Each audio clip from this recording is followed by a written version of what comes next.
കേരള ചരിത്രം, ശാസ്ത്ര സാങ്കേതികം, കായികം, ആനുകാലികം, സാഹിത്യം. ഏതെടുക്കാം? കായികം, സ്പോർട്സ്.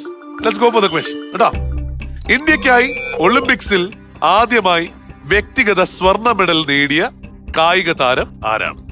ഇൻഡിവിജ്വൽ ഗോൾഡ് കേട്ടോ, ആസ് എ ഗ്രൂപ്പോ അല്ലെങ്കിൽ ആസ് എ ഇതല്ല, നമ്മുടെ ടീമല്ല.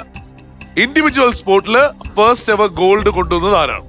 2008 ബീജിംഗ് ഒളിമ്പിക്സ്. അഭിനവ് ബിന്ദ്ര എന്ന് പറഞ്ഞു. ആരെന്ന് മനസ്സിലായോ പുള്ളി?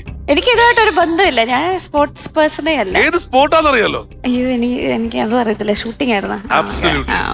10 മീറ്റർ എയർ റൈഫിൾ ഷൂട്ടിംഗിൽ first ever gold for India 2008 Beijing ഒളിമ്പിക്സിൽ കൊണ്ടുവന്നത് അഭിനവ് ബിന്ദ്ര എന്നുള്ളത് ശരി ഉത്തരമാണ്. എടുത്തിട്ട് വരണേ. പുളി എടുത്തിട്ട് വരണേ. റെഡി? അപ്പൊ 5 ആണോ പോകുന്നത്?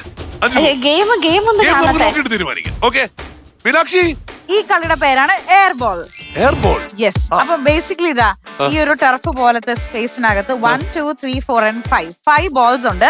ഈ ബോൾസിനെ ഇങ്ങനെ സാധാരണ ഉരുട്ടിയിട്ടാൽ പോരാ, റാദർ എന്റെ കയ്യിലൊരു ഫാൻ ഉണ്ട്, ഈ രംഗത്ത് തരും. അപ്പൊ ഈ ഫാനിന്റെ കാറ്റ് ഉപയോഗിച്ച് വേണം ബോളിനെ നിയന്ത്രിച്ച് ഈ ഒരു ഗോൾ പോസ്റ്റിനകത്തേക്ക് കയറ്റാനായിട്ട്. അങ്ങനെ കണ്ട ഈ 5 ബോളും കയറ്റി കഴിഞ്ഞാൽ ടാസ്ക് കംപ്ലീറ്റ് ആവും. രസമല്ലേ? എന്നാ ശരി, ഞാൻ പോവാ. ഞാൻ തോറ്റിട്ടൊന്നും പറയരുത് കേട്ടോ. ഒരു കുഴപ്പമില്ല. റെഡി? റെഡി. ഓടൂ, വാരൂ, നേടൂ, ഗോ.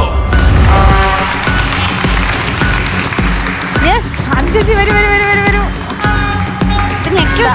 ഇവിടെ വെച്ചോ. കാറ്റ് ഉപയോഗിച്ച് വേണം അകത്ത് കയറ്റാൻ. Yes, very good. One down. 2.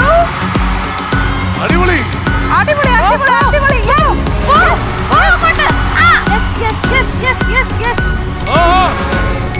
സമയമായോ?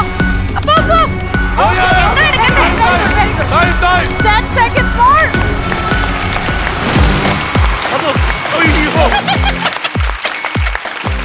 അതായത് ഇത് തന്നിട്ട് പിന്നെ പോയൊരു 100 മീറ്റർ കൂടി നന്നായി. നമ്മള് ഞാൻ അടിച്ച് പുറത്തേ ഞാൻ മിക്കവാറും ഇതാ ഹാർപ്പിക്ക് അപ്പുറത്ത് പോകുന്ന എനിക്ക് തോന്നുന്നത്. നമ്മുടെ ഒരു ടൈം വെച്ചിട്ട് ഒരു ഹാർപ്പിക്ക്, ഒരു ലൈസോള്, ഒരു അച്ചാർ. നിങ്ങൾക്ക് എന്തുമാത്രം ഭാഗ്യമുള്ള ആൾക്കാരാ നിങ്ങൾ. ഈ ഒരു 3 സാധനല്ലേ കിട്ടിയിട്ടുള്ളൂ. നല്ല സമ്മാനം കിട്ടാതെ ഇവിടെ നിന്ന് പോയിട്ട് വരുന്നത് ഭയങ്കര മോശമല്ലേ? അതുകൊണ്ട് ഈ റൗണ്ടില് നിങ്ങൾ കൊണ്ടുവന്നത് എന്താ അറിയോ? You're going home with a television. Flowers smart show ശനി ഞായർ ദിവസങ്ങളിൽ രാത്രി 9:30 ഫ്ലവേഴ്സിൽ.